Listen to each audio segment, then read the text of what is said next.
কতুলপুরে মাটির বাড়ি চাপা পড়ে একজনের মৃত্যু ও ৬ জন আহত হয়েছেন। আর এই ঘটনাকে ঘিরে শুরু হলো রাজনৈতিক চাপানুতর। এদিন দুর্ঘটনার খবর পাওয়ার পর দুপুরে ঘটনাস্থলে যান তৃণমূলের কতুলপুর ব্লক সভাপতি তরুণ নন্দীগ্রামী। তার অভিযোগ, মৃতার নাম আবাস যোজনার তালিকায় ছিল।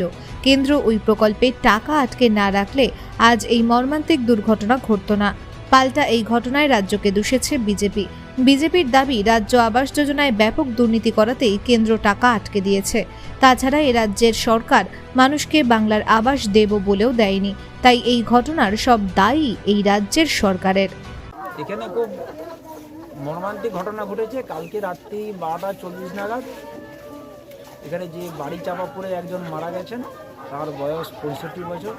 রবিবালা সিং বলে আছেন ভদ্রমহিলা, উনি কাল দেয়াল চাপা পড়ে মারা গেছেন। আর পরিবারের বাকিরা আমাদের কতুলপুর হসপিটালে ওনাদেরকে ভর্তি করা হয়েছিল। তার মধ্যে 3 জনকে বিষ্ণুপুরে স্থানান্তরিত করা হয়েছে। খুবই মর্মান্তিক ঘটনা। এখানে পরিবারকে কিছু কি সাহায্য করা হবে? অবশ্যই পরিবারের তরফ সরকারিভাবে যিনি মারা গেছেন, ওনার যে পোস্টমর্টম রিপোর্ট আসার পরে সরকারিভাবে যে 2 লক্ষ টাকা অ্যাক্সিডেন্টাল যে ডেথ সাহায্য দিতে পাবে। এবং সবথেকে দুর্ভাগ্যের বিষয়, ওনার আবাস তালিকায় নাম আছে এবং যেভাবে বাড়িঘরের যে টাকা নাম থাকা সত্ত্বেও টাকা পয়সা কেন্দ্র সরকার দেয়নি, সেই জন্য যদি টাকাটা সঠিক সময় দিত, এই পরিবারটার আজকে এই অসহায় অবস্থা হতো না।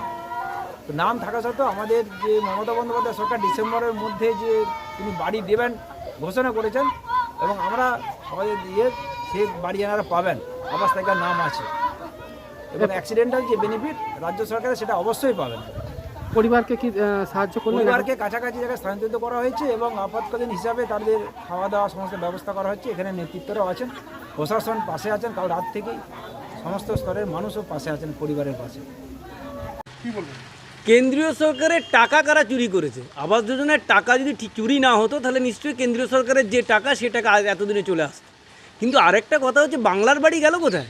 মুখ্যমন্ত্রী যে চারদিকে বলে বেড়াচ্ছেন আমি বাংলার বাড়ি দেবো, তাহলে সেটা কোথায়? তাহলে পশ্চিমবঙ্গের মানুষ আজকে বাড়ি পাচ্ছে না কেন?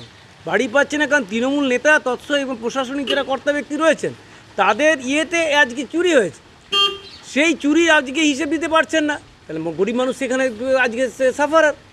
আজকে বাংলার বাড়ি কোথায় গেল আমি সেটা জানতে চাইছি। মুখ্যমন্ত্রী বাংলার বাড়ি দিচ্ছেন না কেন? কারণ কেন্দ্রীয় সরকারের উপর গোটা রাজত্বটা চলছে কেন্দ্রীয় সরকারের টাকায়, আর কেন্দ্রের সমালোচনা করে তৃণমূলের কংগ্রেসের নেতারা খালি পেট ভরাচ্ছেন। এর থেকে বেশি কিছু বলা নেই।